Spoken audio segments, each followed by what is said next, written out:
다니엘 8장 말씀 함께 나누겠습니다. 다니엘 8장은 수양과 수염수에 대한 환상입니다. 수양은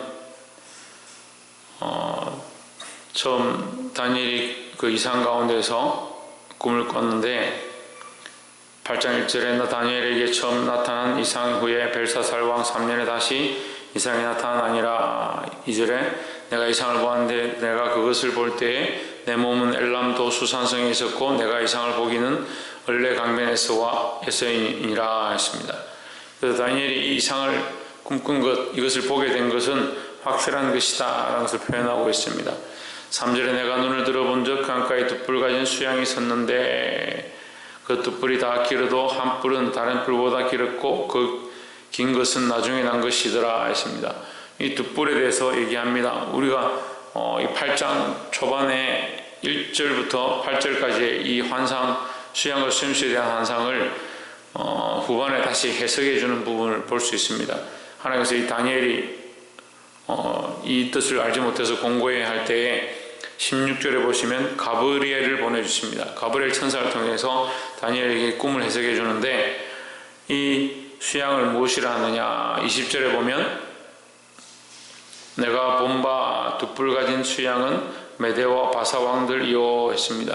그래서 하나님께서 보여주신 이 환상이 그냥 아무 의미 없이 주어진 것이 아니라 확실하게 이 시대적 상황 가운데 그들에게 보여줄 것들을 가르쳐주고 있습니다.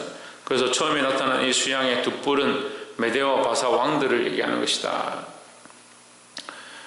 21절에 보면 털이 많은 수염소는 수양이 있다가 그 다음에 수염소가 와서 수염소가 얼마나 강하냐. 땅을 밟지 않고 날아다닐 만큼 빠르고 힘있고 강하다. 그래서 헬라 나라 그리스를 얘기합니다. 그리스는 이 전쟁하는데 굉장히 빠른 나라, 빠른 민족으로 계속 기록되고 있습니다. 21절에 털이 많은 수염소는 곧 헬라 왕이요 그 두 눈 사이에 있는 큰 뿔은 곧 첫째 왕이요. 알렉산더 왕이라고 우리가 볼 수 있겠습니다. 첫 번째 일어난 알렉산더 왕이 그 나라들을 쳐서 그 그리스에게로 속하게 하는 그 일들을 합니다. 22절에 이 뿔이 꺾이고 그 대신에 내 뿔이 났은즉 그 나라 가운데 내 나라가 일어나되 그 권세만 못하리라. 이 내 나라가 셀루코스와 둘레미와 카산드와 리시마코스 이렇게 쪼개져서 각각 통치를 하게 된다는 표현으로 지금은 해석을 그렇게 합니다. 그리스의 한 부분이죠. 그리스에서 도를 정해서 쪼개져서 각각 그 왕으로 통치하게 되는 그런 모양을 얘기합니다. 그 다음에 이제 마지막에 그 중에 작은 뿔이 하나 나는데 23절에 보면 이제 이 내 나라 마지막 때에 패역자들이 가득한 즈음에 한 왕이 일어나리니 그 얼굴은 염장하며 계율에 능하며 했습니다. 이 겉과 속이 다르다 이렇게 얘기하는데 이 왕을 안티오쿠스 에피파네스라는 왕을 얘기합니다. 이 그리스의 뒤에 나오는 왕인데 이 왕이 이제 문제죠. 계율하고 염장했다. 이 겉으로 포장을 하고 멀쩡한 척 하지만 뭘 하느냐. 결국 살아계신 하나님을 대적한다. 그래서 우리가 이 역사적인 사실 가운데 다니엘의 이상 가운데 계속 보면 금신상을 통해서도 처음에 느부갓네살 왕과 메대와 바사와 이렇게 쪼개져 나가면서 계속 나라들이 망하는 이유가 뭐냐. 그 나라들이 세계를 지배하고 통치하고 아주 오래 갈 수 있었는데 망하고 쪼개졌다. 또 그러다가 다른 나라가 빠른 나라가 일어나서 그리스가 와서 다 점령해버립니다. 그리스가 온 세상을 다스리고 할 만큼 강력하고 빠른 표본과 같은 그렇게 표현하죠. 그리고 오늘 성경에는 수염소인데 공중에 떠있다. 그만큼 빠르고 아무도 이길 수 없는 그런 나라인데 또 망하고 쪼개지고 망하고 그 다음에 또 로마가 일어나고 로마가 영원할 것 같은데 로마가 또 쪼개지고 망하고 왜 그렇게 되느냐. 이제 역사적인 학자들은 좀 부강하고 살만하니까 이게 나태해져서 그렇다라고 하지만 실제로 시대적인 말씀의 관점에서 보면 그들이 좀 부강하고 살만하니까 어떻게 하냐면 하나님을 대적하는 겁니다. 이게 안티오쿠스도 뭘 하느냐. 이스라엘에 들어와서 예배를 폐하는 거예요. 예배를.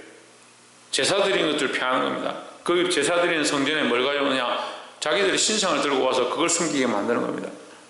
그래서 결국 이스라엘 백성들이 유대인들이 일어나서 이 혁명을 일으켜서 전투를 합니다. 실제로 그리스보 전투를 해서 이 이스라엘 백성들이 이길 수 없는데 하나님께서 그들을 이기게 하십니다. 그걸 마카비 혁명이라 합니다. 우리가 좀 들어본 얘기인데 마카비 혁명이라는 마카비 전투에서 이스라엘이 2번 싸워서 다 승리를 하게 됩니다. 그리고 그 다음부터는 이제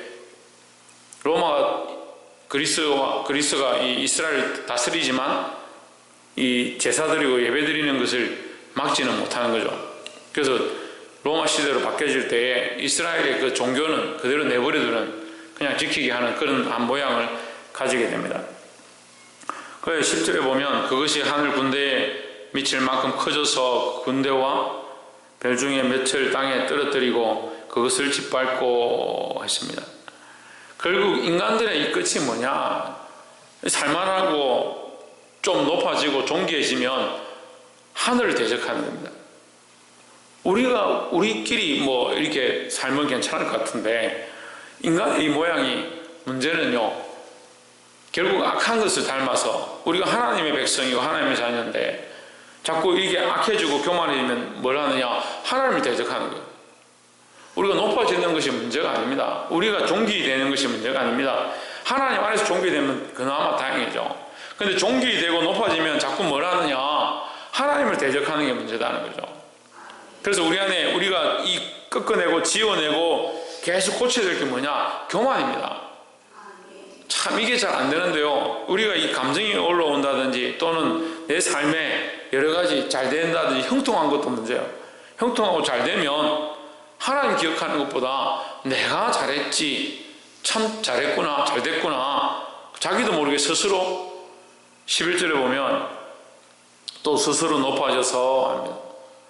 하나님께서 그에게 형통함을 주셨는데 하나님의 은혜는 잊어버리고 하나님께서 그에게 권세와 능력들을 주셨는데 힘을 주셨는데 그 하나님 주신 건 잊어버리고 어떻게 하냐? 스스로 높아지는 것이 문제다.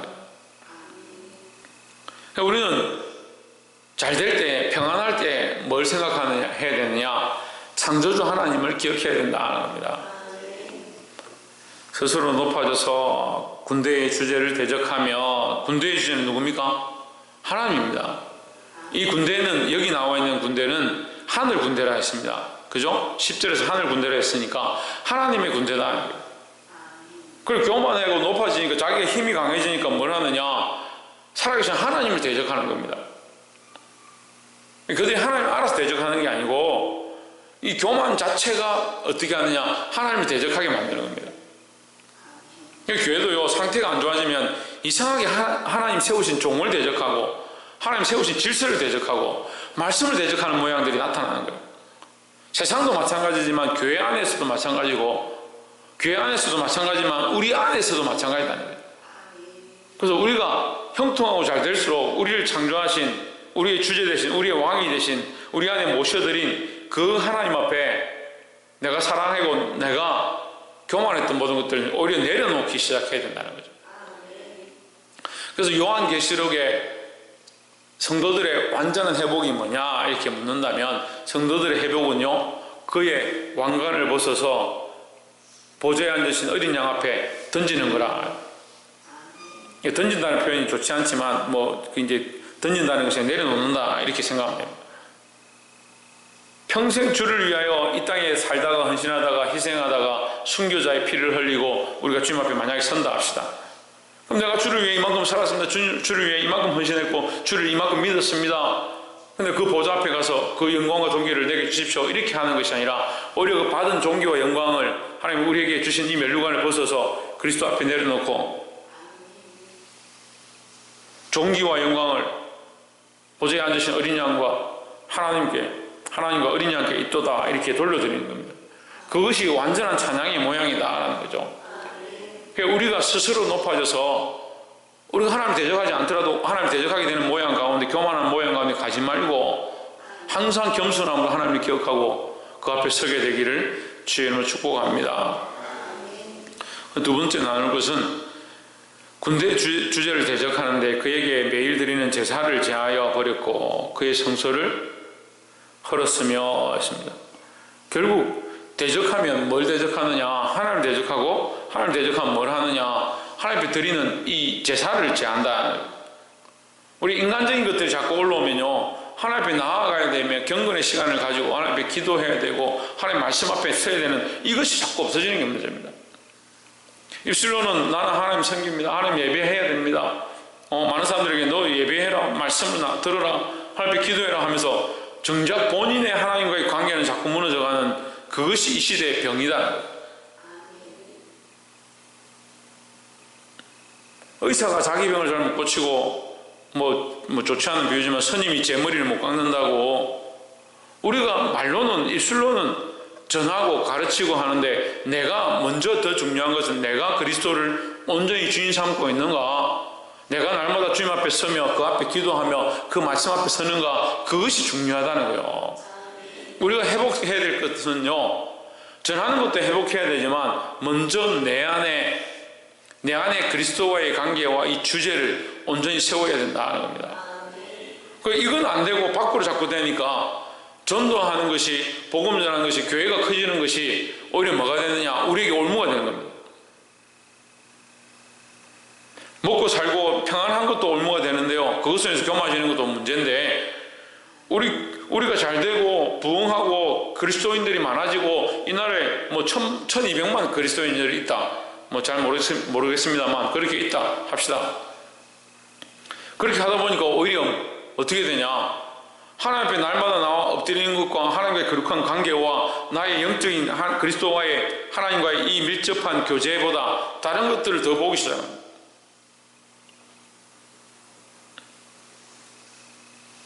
그래서 우리는 이 하나님과의 관계를 잊어버리지 않고 우리가 가르치고 전하고 나눠야 하지만 더 중요한 것은 내가 하나님 앞에 날마다 온전하게 서는 것이다 하는 겁니다. 이 안티오네쿠스가 이것을 못하게 하는 겁니다. 제사를 드리고 하나님 앞에 나아가서 매일 드리는 제사, 예배하는 것들을 피하려고 하는 겁니다. 12절에 범죄함을 인하여 백성과 매일 드리는 제사가 그것에게 붙임받았고 그것이 또 진리를 땅에 던지며 자의를 행하여 형통하였더라 했습니다. 자, 범죄함은 안티오네 이스라엘 유대를 핍박하는 힘을 범죄함이라 얘기하는 게 아니에요. 이 범죄함은 유대인들의 범죄함을 얘기하는 거예요. 뭐가 범죄함이겠습니까? 하나님을 온전히 섬기지 않는 모양을 얘기하는 겁니다. 결국 그들이 그런 핍박을 받아서 하나님의 제사를 빼앗기게 되는 것, 그 악한 것들에게 제사를 빼앗기게 되는 것은 결국 그들의 범죄함 때문이다. 다시 말하면 우리가 영적인 하나님과의 관계를 잊어버리게 되는 것은 결국 우리 스스로가 선택한 것이다. 타의적으로 그런 고난을 당해서 내가 이 하나님과의 관계가 무너졌지만 결국 그것은 누가 선택한 거냐? 내가 범죄함으로 그것이 내게 닥친 것이다 라는 걸 표현하는 겁니다. 그러니까 누가 정신을 차려야 합니까? 목에 칼이 들어와도 나는 하나님과의 영적 관계, 하나님과의 이 소통함, 나의 은밀한 하나님과의 교제, 이것이 무너지면 안 된다는 거예요. 아,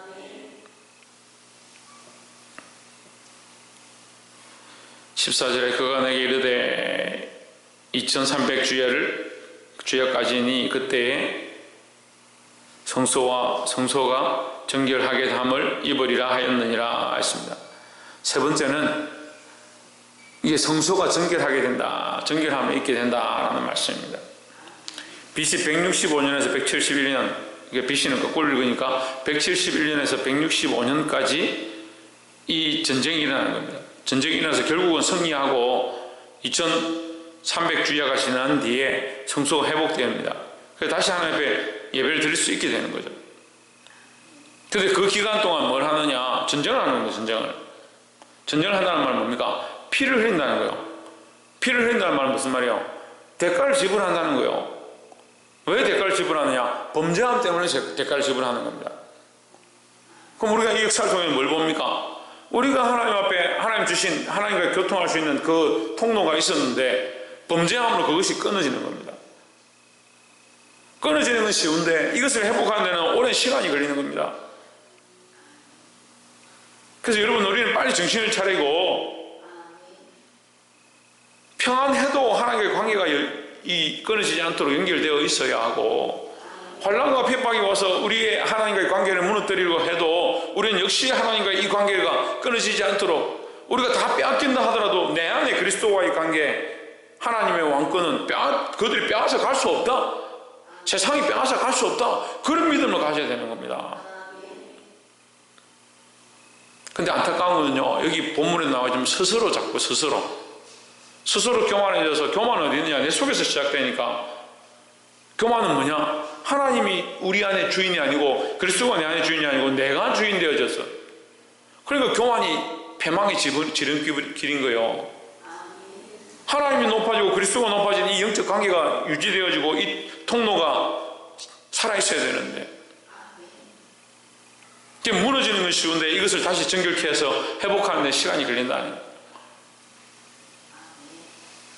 그러니까요, 이 영적으로 안 좋아지고 영적으로 뒤로 물러간 사람이 다시 그 자리에 오고 원래의 믿음의 회복, 기도의 회복, 하나님과 영적 교제를 회복하고 말씀을 회복하고 그 눈을, 영적 시각을 밝히는 데는 시간이 많이 걸리는 거예요. 그래서 하다가 멈추는 겁니다. 뒤로 물러간 자가 회복은 되는데 온전히 처음의 모양으로 회복되는데 너무 어려운 거예요. 말씀을 정리하겠습니다. 근데 이 다니엘이 다 볼 수 없어서 가브리엘을 보내셔서 그를 보게 하시고 깨닫게 하시고 알게 하십니다. 결국 피 흘림 없이는 정함이 없다는 것처럼 그들의 범죄함의 대가를 다 지불하고 난 뒤에 그들이 하나님 앞에 다시 예배 드릴 수 있는, 제사 드릴 수 있는 그 상황들을 얻습니다.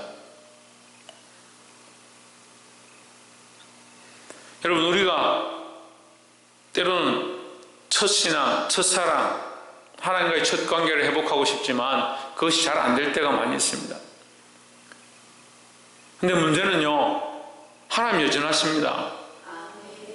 그럼 우리가 여전히 그것을 얻고자, 하나님의 그 능력, 하나님의 그 은혜를 얻고자, 하나님과의 그 관계를 얻고자 계속 회복하고 계속 싸우고 계속 힘쓰고 나아가야 합니다.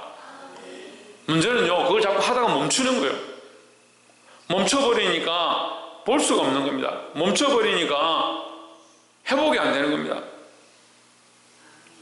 자꾸 멈추니까 더 뒤로 가는 거예요. 그 정신을 차려라, 깨어 있어라, 하나님 더 나아가라 하면 조금 달려가다가 또 멈추는 겁니다. 계속 뒤로는 가는데 앞으로 안 가는 거예요. 사랑하는 성도 여러분, 우리 인생에 여러 가지 고난이 있을 수 있고 우리 스스로 연약해서 교만해서 하나님과의 관계가 무너져 있는 수많은 문제들이 있습니다. 멈추지 마십시오. 그렇다 할지라도 하나님 여전히 기다리시고 하나님 여전하십니다. 우리 안에 함께 계십니다. 우리의 무너진 터들을 다시 일으켜 세우고 하나님 앞에 달려가기 시작해야 합니다. 계속해서 이것을 진행해 가야 합니다. 그렇게 할 때 주께서 온전히 회복해 하시고 우리에게 이 첫사랑을 은혜로 갚아주실 줄 믿는 마음으로 나아가시기를 주의 이름으로 축원합니다. 기도하겠습니다.